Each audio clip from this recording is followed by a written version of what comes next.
basketball analysis with over 70 years combined experience. This is the Bob Ryan and Jeff Goodman podcast. All right, it is Bob Ryan and Gary Tanguay, and this podcast is brought to you by Prize Picks, the exclusive daily fantasy partner of the CLNS Media Network. Pick more, pick less with Prize Picks. Okay, Bob, finally, we're getting close to the season opener here. How are we feeling about the Celtics right now? Feeling good. There's no reason not to feel good. I think the one question is just, when are we going to see Porzingis? And that being the case, May. That being the case, how are we going to? Is Joe Mazzulla going to handle Al Horford, who has not seen the light of day in the first two exhibitions, as far as I know? And that's an issue. But everything else, I think, is looking good. And hey, I'll tell you a guy that I don't want to say that's a cliche, so he's on a mission, but he's out to prove something, and that's Jaylen Brown. Jaylen Brown looks terrific. And I mean, really, I know it's two exhibition games, but I'm telling you, he's motivated, so I don't know if he's using that Olympic thing or I doubt he really needs anything anyway. He looks really good. The backcourts are the same backcourt. I'll tell you what I did like is both Pritchard. Because I'm a member of the Pritchard fan club from day one. You are. And he's had some. He and Hauser looks. He made a move to the hoop. I said, "Where's that from?" We're used to Hauser just cranking up the three. He made a beautiful move to the hoop the other day, and in addition to using his three, they look good. Everything looks good. I mean, here's my philosophy with Jaylen Brown. And again, everything changed when they traded Marcus Smart. God bless him; he was a fan favorite. But it freed Jaylen up to establish the role of a leader. And I feel he's feeding off of that. I feel like he thinks it is his responsibility to guide this team. And it is, because while Jason Tatum, we've seen him do a number of great things. And, the leader of this team is Brown. Yeah, he is. Now, we know Jason Tatum's a wonderful player. He's going to be a Hall of Famer. Hell, Brown's on his way to having a Hall of Fame career. We'll see what happens. But, I mean, he is the adult in the room. And I think he's taking that seriously. And, yeah, I'm sure he's using the Olympics as a little bit of a motivation. But what I'm excited to see is soup to nuts. It's like, because you and I both talked about it, Bob, the reason he didn't make the Olympic team was because he became a different guy in the playoffs. We're going to see this guy for the entire season, and I can't wait. And by the way, I didn't see the beginning of the game, but I saw the replay of it later. He addressed the crowd in Abu Dhabi. Yeah, and he sprinkled in some local language. I don't even know. Is it Arabic they speak in? It's above my pay grade, Bob. I don't know. I would think, I don't know, but whatever it was, we know it turns out he's a big fan of the region. He spent a lot of time in Bahrain. He spent a lot of time in United Arab Emirates. He's the crowd, man of the world. The crowd absolutely loved it when he broke out the local language. So anyway, I keep saying, when he's done, his future after basketball is not in basketball. He'll be making his mark in society in some way outside of basketball. Yeah, no doubt. Anyway. Do you think load management? Do you think Joe has to be concerned with load management? Because while we look at these guys as being young, what can we talk about? I mean, Jaylen's been in 9 years for him. Oh no, he's they're still in their 20s, but they start when they're 19. And no, he's a veteran, seasoned veteran. He's got sufficient depth to play around. You know what I'm saying? I mean, and I think so. Yes, they got enough. That's what they're on their conquest. I continue to say they have the best starting five in the league. They have the best 1 to 8 in the league, and they have the best 1 to even 10 or 11 in the league. No team has as many quality NBA players as the Boston Celtics, and that's a fact. Now, other teams, there's a cluster of greatness, but they don't have the depth. They have tremendous depth, and I think, and really a tribute to Danny and Brad for what they've been able to come up with, and Brad now, padding up the lineup. So, and we'll see. So I'm really looking forward to the season from the Celtics. I don't think Mazzulla will get caught up in it. Tibbs has been. Oh no, Tibbs has been around a while. So with the Knicks, but during the regular season, they're going to be gunning for the Celtics. And Oh yeah. as we saw, the Lakers won the in-season tournament, but what did that do for them? God. But I could see Missoula, like, he's going to stick to the game plan. They're gonna take care of their guys as a whole, and they're not going to, everybody, the Celtics are a target every night, Yeah, yeah. and Missoula will not succumb to that. Oh, listen, they from top to bottom, from Rick Grossbeck on down, they have decided last season was nice.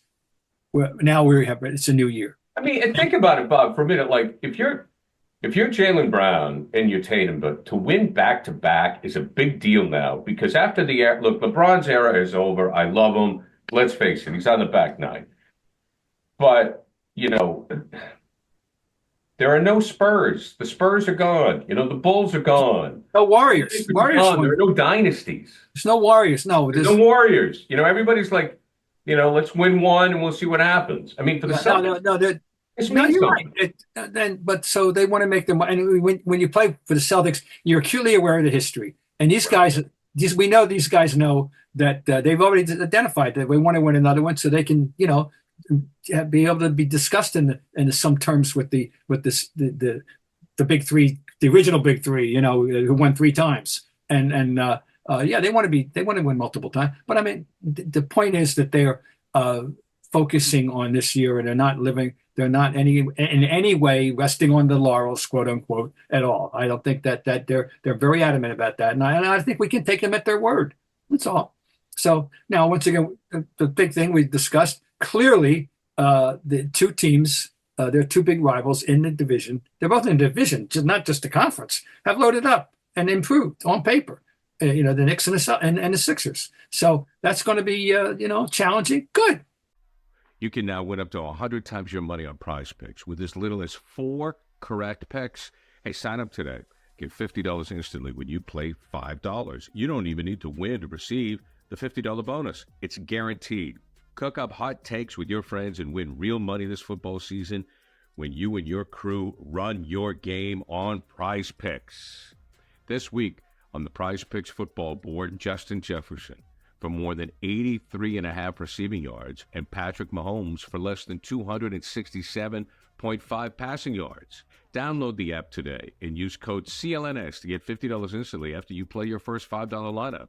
Again, download the app today and use code CLNS to get $50 instantly after you play your first $5 lineup. Prize Picks, run your game. I wonder, do you think if Tatum doesn't start strong offensively, that's an issue for him mentally? Maybe. But no, except that he is improved in every other way along the way. He's a passer, a better passer now. He can be a facilitator. He is a facilitator, and I am harping on his improved defensive rebounding.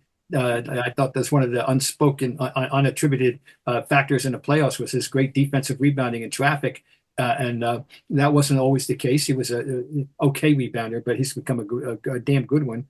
But he can contribute in different ways. But still, clearly you don't want him having get some stuff with shooting 20% on threes, and how could it not get to him? So we don't want to see that. Well, I would say I hope that they're more selective with the threes, but I don't think that's going to happen. Well, when the first exhibition game to come out and take 61, which would have been a franchise record, they cut it down to 47 in the second game, and the ratio was 47 threes and 46 twos. That's what they had in the second game. Well, that's what Belichick would call a balanced offense. Yeah, right. So that's right. And I had to laugh at that, the way it came out. You don't aim for that, but that's what it came out. And because I aimed for at least that. I mean, but you're right. 61 was absurd. But in the second game, 11 different guys made it 3. Yeah. But that's hardly unique to the Boston Celtics. Oh, it's not unique in the league. That's the NBA of 2024. It is. Yeah, so there's no doubt. By the way, the Knicks opener, Towns looked good and fitting in. Now the one thing about Towns is even though he's 7 feet tall, he's not a quality rim protector at all. It's the other end of the floor where he's still vulnerable. But on offense, he's going to really enhance that team. I don't know Must be guarded. I don't know enough about his personality. Hmm. Is this a guy that's going to be on a mission because he was dealt? I don't know about. I really don't know either. And New York, we're going to find out because we know that in any sport, New York's not for everybody, and in any sport, it doesn't matter. And New York's not for everybody, and this is so they're going to find out. I guess presumably they've done their vetting, and of course Thibodeau knows them, of course. And Right. of course we have one of the issues was that there was some friction when they were together in Minnesota, which they both say now is ancient history. That they're Well, I mean, it better be because this is their last chance. Yeah. So yeah, right. But anyway, and opening night we're going to get a taste. It's going to be hit us right in the face on the 22nd of October. Is Here Come the Knicks? So good. Yeah, good. That's a good opener. One guy who I feel terrible in saying this, but I always forget about him, and I feel bad about it, is Zion. I just always forget. The whole league, right? The reason you do is that here's his games played in this is year 6. He's had 5 years. 24, 61, 0, 29, and last year he had a career high 70.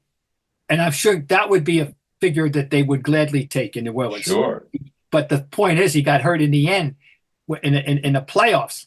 No, late in the season. He had a big game against the Lakers, 40-point game, tweaked his hamstring. Oh, by the way, his injuries include meniscus in 1920, missed the whole season due to a foot, 21-22, and now it's been recurrent hamstrings, okay, with him. Now, the question to him has been from always that body. That body is both. It's when he came out of college, Bob. I mean, he came out of college. Everybody said it. It's a blessing and a curse at the same time. History has taught us those bodies or things somewhat like them don't do well in terms of longevity in the NBA. And there's been a question from day one is whether his body would betray him. It's his asset on the one hand because there ain't nobody like him. This guy's a package. And I'm with you. It's a shame. I love watching him play. He can handle it. He can shoot. He can move. He can take it to the hoop. He can post up. I mean, he can do the whole package.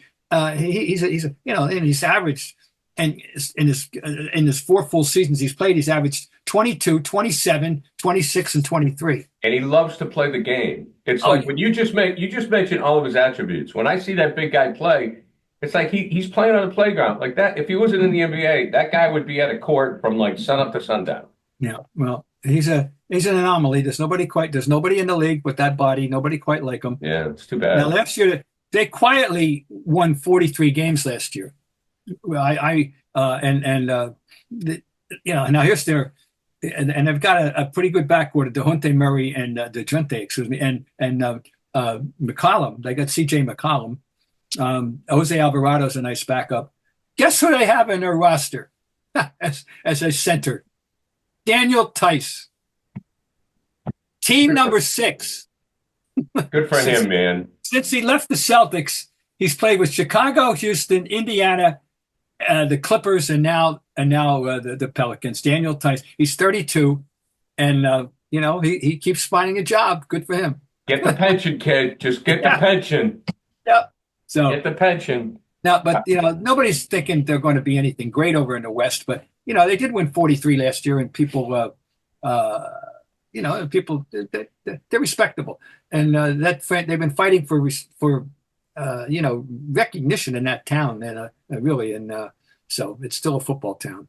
So, all right, now LeBron and Bronny, I know it's a topic near and dear to your heart. Have played 4 minutes together. They made history in the preseason. First time in NBA history that the father-son have performed in the game, that's it. They found it happened. We'll see how JJ Redick treats this whole thing, and we all assume Bronny's going to be going to the G League. He won't be on the roster, but maybe you never know. It's hard enough. I mean, no coach has ever had this issue to deal with. I mean, and it is an issue to deal with, not just the idea of a young prospect, but the dynamics here are unique and special, and I don't envy the coach at all with this, but he went in with his eyes open. Though he had to know what was going Oh, on. he knew what the deal was. Yeah. But you have to wait. You have to say, is he going to take the spot of somebody who can help me? Yeah, right. Or am I better off just keeping him on the roster so I keep, his father happy? But the reality is, Bob, and I think you said this, is that for him to stay on the roster and do nothing doesn't help the young player. Oh, not at all. He's better off playing in the G League. Now, the word on him, technically, and of course, our great colleague Jeff Goodman has seen him when we haven't really, is he's a ready-made defensive player. He's defensively ready to play in the NBA at age 19. But and in fact, the word dynamic or somewhere they used the disruptive. A D word was used by one of his teammates, about what he could be. Yeah. But offensively, a little raw and needs a lot more polish and working on his shot, etc. Which tells me, how can it'd be ridiculous not to send him to the G League. Let him go to the G League and work on it for a year, and then. But the thing is, that's how many 19-year-olds would get that kind of praise unless they're like 7'4". You know what I mean? Right. Not many. And so keep your eye on that, or keep your ears open on that they think he's defensively ready already.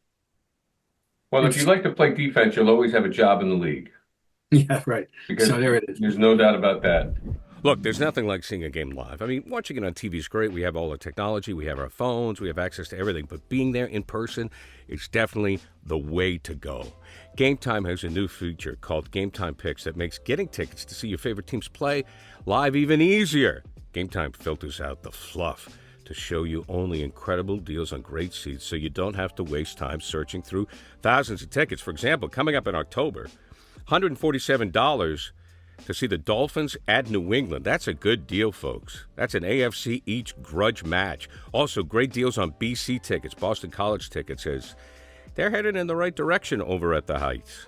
Curated deals make it easier to find the best price on great seats. You got the super deal.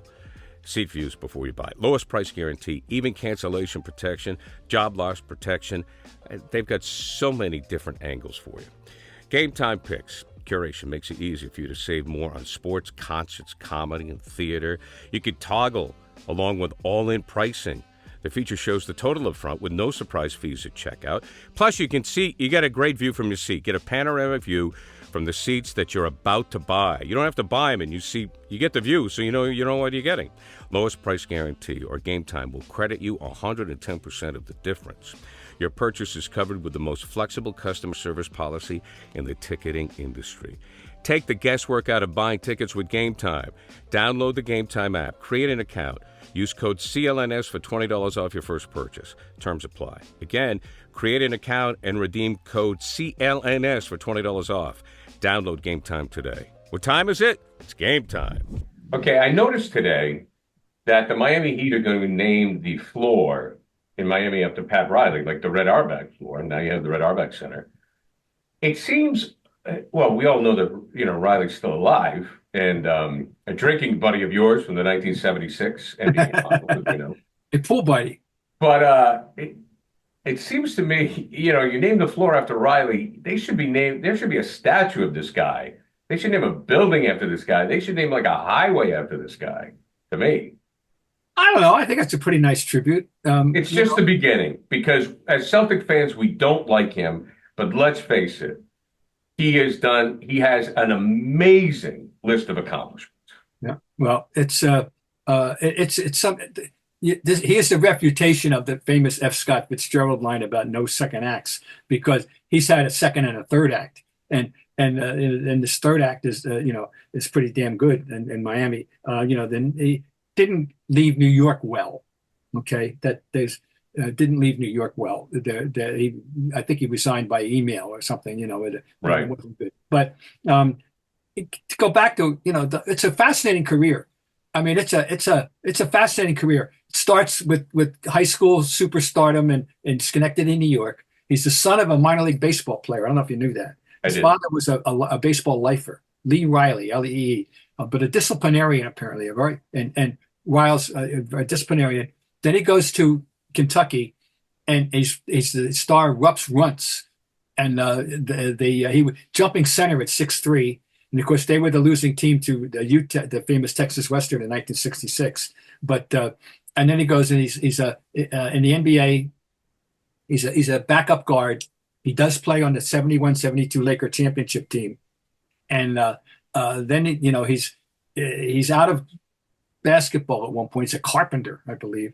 Then he gets on the bench with Chick Hearn and in the booth with Chick Hearn. Yeah. And he gets Jack McKinney tumbles on the bike and Westhead comes in and he goes to the bench, and the next thing you know, Westwood, there was a coup d'etat led by Magic, and a proper thing, by the way. I will always defend Magic for doing that, because Westhead was messing them out. That was screwing up that team, and Magic did the right thing, and he becomes the coach. And Showtime, ladies and gentlemen, is his legacy in L.A. Showtime, etc. So go all the way back to that. Then we got the Knicks, and he reinvents himself completely. Oh yeah, with a thug team. Forget Showtime. This is on the waterfront. I mean, I'm serious. And then he goes to Miami, and now he's an executive, and he's hiring the right people and making the right trades. Wow! So he's got like seven rings. Yeah. 2 with Miami and then 5 with LA. But as you made an allusion, and I might as well tell the story once for, and not everybody has heard the story. Yeah, but I like it anyways. I like to hear it. In the 1976 NBA Finals, I was staying at Paul Westphal's house because I was having problems with Tommy Heinsohn, and Westphal had a pool, and we were good buddies, and so after the practice, we'd go to the pool and sit around, and Alvin Adams lived down the street, and Keith Erickson would drop over, and another guy would drop over and say, and somewhere to go. He was the 13th man on the 12-man roster. The guy left off the roster, Pat Riley. So that's my Pat Riley personal anecdotal story there about the life at Westfall's pool with Pat Riley. Did you have a chance to talk with him much once he became the suit and the hair? Not really. When he was coaching the Lakers, but not afterward. No, I haven't had much any interaction. Right. Since he's been in Miami, because a lot of it, I'm officially retired my last season. Right. But you were on the beat. So was there a big difference between the guy sitting by the pool and the guy that was running the Lakers? I don't think so. No, the brain was. I mean, I don't really think so. So I wouldn't say that. But he's not really. It's a guy we know. But it is a fascinating career. Congratulations to you, Pat, for getting the court named, and that's fascinating, really. Well, I don't know any other NBA other than Red Auerbach. The NBA, you see this in college, more and more. Right. But Coach K, there's others I know out there that have their names, but this is this is something. Should the Lakers do something? I don't know what the Lakers did. It didn't end. He wound up with a little friction with Jerry West, I think. Yeah. Well, West. Yeah. So, which is unfortunate, but was it Jerry West who wanted him, or was it the owner? That's a good question. I can't answer that. I forgot. I can't answer that. I can tell you this: the Lakers, in the heyday of Showtime, they functioned ideally. The owner owned the coach, the GM, and the coach coached, and they didn't get in each other's way at all. But in the end, there was some problem, or some difference of opinion, I guess, with Jerry and Pat. But not. But when they were in the championships, there weren't. That's for sure. Yeah. No. I mean, look, it always happens. I mean, things just don't seem to end well. Yeah. But I do think his greatest accomplishment was sticking with Spoelstra. Oh. That was absolutely. That's a good. That you're absolutely right. Because I thought, who's this guy? He promoted Spoelstra. Absolutely, and now he's going to the Hall of Fame. Spoelstra's going to walk into the Hall of Fame when it's over. Now, very good point. You're right. That's exactly right. He identified him, and then he can take full credit for him. Absolutely. Yeah. All right, Bob. Well, listen, my friend. We will talk to Mr. Goodman. He will be joining us later on in the week, my friend. And we will. And we are getting closer and closer to real basketball. Prize Picks, the exclusive daily fantasy partner of CLNS Media Network. Pick more, pick less with Prize Picks. Okay, coming up at the end of the week, Jeff Goodman will be joining us. See you, Bob.